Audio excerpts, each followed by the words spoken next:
Amikor elmegyünk egy kortárs kiállításra, akkor igazából sose tudhatjuk pontosan, hogy mire számítsunk, mert szerintem nincs még egy olyan terület, ahol ez a nagyon sokféle művészi attitűd egy ilyen gazdag kifejezési eszköztárral párosul. A kortárs képzőművészet kifejezetten alkalmas arra, hogy az emberi élményeknek a sokféleségét megragadja és kommunikálni tudja, és ezért minden olyan alkalom, mint amilyen a Budapest Contemporary is, amikor kortárs művekkel találkozunk, az egy örömteli és izgalmas alkalom.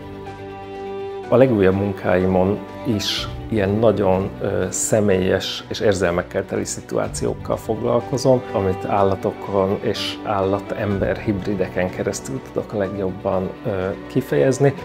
Ezek a jelenetek elsőre lehet, hogy összezavarónak tűnnek, hiszen nem a hétköznapi logika mentén tudjuk megközelíteni őket, viszont igyekszem az ecsetkezelésen és a színhasználaton keresztül magát a vizuális nyelvet egyre pontosabbá és artikuláltabbá tenni.